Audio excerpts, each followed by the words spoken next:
First of all ఒక్కసారి జనసేన వారి దగ్గరికి వెళ్దాం. బోలిశెట్టి శ్రీనివాస్ గారు, మీ అధినేత ఢిల్లీ బయలుదేరారు. ఏముంటుంది ఇక్కడ అంటే బయట అందరూ అనుకోవడం అంటే ఇది ఖచ్చితంగా పొత్తుకు సంబంధించి ఒక ఫైనల్ క్లారిఫికేషన్ కోసమే వెళ్తున్నారు అని మీరేమంటారు? డెఫినెట్ గా అమ్మా, రేపు జరగబోయే అసెంబ్లీ ఎన్నికల కోసం ఆల్రెడీ తెలుగుదేశం జనసేన పొత్తు కుదిరిన విషయం మీకు తెలుసు. మరి దాంట్లో భాగంగానే బీజేపీ కూడా ఉంటే ఈ రాష్ట్రానికి మంచి చేయొచ్చు, ఏదో పెండింగ్ ప్రాజెక్టులను తీసుకురావచ్చని ఆలోచనతో పవన్ కళ్యాణ్ గారు పనిచేస్తూ ఉన్నారు. మరి అదే దశలో ఈ రోజు అక్కడ ఢిల్లీ పెద్దలతో మాట్లాడి ఎక్కడ ఎన్ని ఎంపీ సీట్లు ఇవ్వాలి, ఎన్ని ఎమ్మెల్యే సీట్లు ఇవ్వాలనేది తుది నిర్ణయం కోసమే చంద్రబాబు నాయుడు గారు అలాగే పవన్ కళ్యాణ్ గారు ఢిల్లీ వెళ్ళిపోతూ ఉన్నారు. ఇంకా దానికి టైం అఫీషియల్ గా ఫిక్స్ అవ్వలేదు. దానికి అవలేదు కాబట్టి దాని టైం నేను చెప్పలేను. బహుశా రేపు అవ్వచ్చు, ఎల్లుండి అవ్వచ్చు.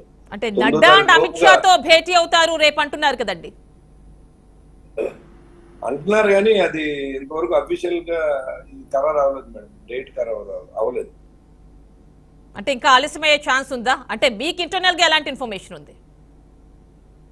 అదే డెఫినెట్ గా 9వ తారీఖు లోపు అయితే ఇవన్నీ జరుగుతాయి మేడం. 9వ తారీఖు లోపు. అయితే ఇప్పుడు వెళ్ళడానికి ముందు చంద్రబాబుతో భేటీ అయ్యారు పవన్. మరి ఇక్కడ ఏం డిస్కస్ చేశారు? అది ఇంకా ఎవరికి బయటకు రాలేదు. ఆల్మోస్ట్ అన్ని బయటికి వచ్చే కాదు, వాళ్ళిద్దరు పర్సనల్ గా మాట్లాడుకున్న విషయం ఇద్దరు కూడా ఎవరికి చెప్పే పరిస్థితి కనపడలేదు. డిఫరెంట్ గా ఏంటంటే అన్ని మిగతా జాబితా అంతా ఒకేసారి రిలీజ్ చేయాలా లేకపోతే 2 విడతలుగా రిలీజ్ చేయాలని కూడా ఆలోచన చేశారు. దాంట్లో భాగంగా బీజేపీకి ఎక్కడ ఇవ్వాలి, ఎన్ని ఇవ్వాలి, ముందు కనుక మనం అఫీషియల్ గా అనౌన్స్ చేసిన తర్వాత మళ్ళీ మార్చినప్పుడు అక్కడ ఉన్న క్యాండిడేట్ ఇబ్బంది జరుగుతుంది. కాబట్టి ఈ బీజేపీ పొత్తు మీద ఈ సీట్లు సర్దుబాటు ఉంటుందని నా అభిప్రాయం. ఓకేనండి. అంటే ఇక్కడ సెకండ్ లిస్ట్ కి సంబంధించి ఈ డిస్కషన్ ఏమైనా వచ్చినట్టుగా కూడా అనిపిస్తోంది. అంటే బయట టాక్ వస్తోంది అలాంటి ఇన్ఫర్మేషన్.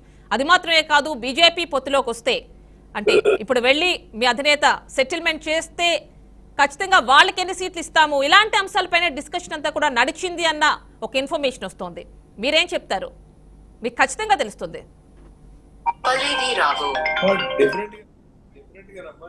ఇప్పుడు ఈ రోజు జరిగిన టాపిక్ లో బీజేపీ కలిస్తే మనం ఎన్ని ఇవ్వాలి, వాళ్ళు ఎన్ని అడుగుతున్నారు, వాళ్ళ డిమాండ్ బట్టి ఎక్కువ ఎంపీ స్థానాలు ఆశించే పరిస్థితి కనపడుతూ ఉంది. ఒక 8 నుంచి 9 సీట్లు అసెంబ్లీ, ఒక 5 సీట్లు అయితే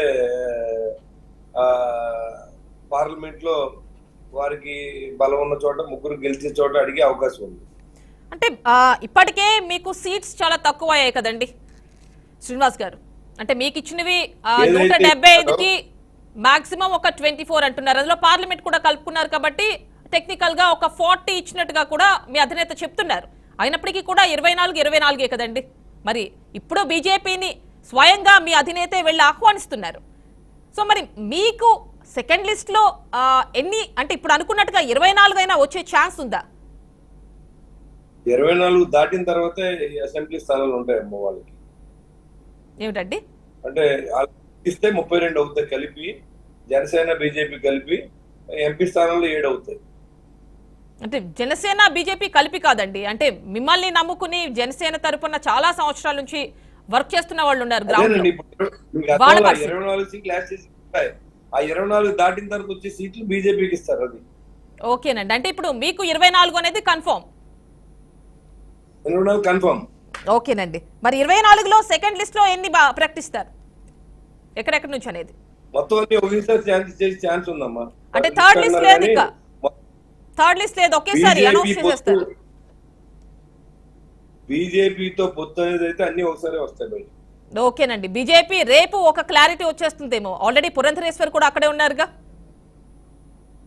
వెయిట్ అండ్ సీ అండి. దాని మీద నేను కామెంట్ చేయలేను, ఎందుకంటే నాకు తెలియదు, నేను చెప్పలేను డిబేట్ లో. అంటే మీ శ్రేణులు అయినా కూడా ఇంట్రెస్ట్ చూపిస్తూ ఉంటాయి కదా, ఏం జరుగుతోంది, అధినేత అక్కడ ఉన్నారు.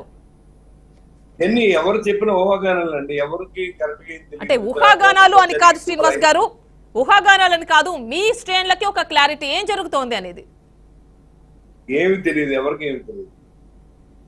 ఇదే మైనస్ అవుదంటారా మరి ఇలా ఏమీ తెలియకుండా అంతా గుట్టుగా ఉంచితే? రాజకీయాల్లో మైనస్లు ప్లస్ నాయకులు ఆలోచించుకుంటారమ్మా. అధినాయకత్వం అదేంటి మీకు ఆల్రెడీ సీట్ వచ్చింది, మీరే ఫైనల్ అవుతారని కూడా తెలుస్తోంది, మీరు ఒక నాయకులే కదా, మీకు ఖచ్చితంగా ఇన్ఫర్మేషన్ ఉంటుందిగా. Yes, అవ్వాలి కదా. వాళ్ళు రిలీజ్ నాకు ఎప్పుడో కన్ఫర్మ్ చేశారు. అది వాళ్ళు రిలీజ్ చేస్తేనే శంఖంలో పోతే తీర్థం అవుతుంది, నేను చెప్పకూడదు కదా. ఓకేనండి, ఒక్కసారి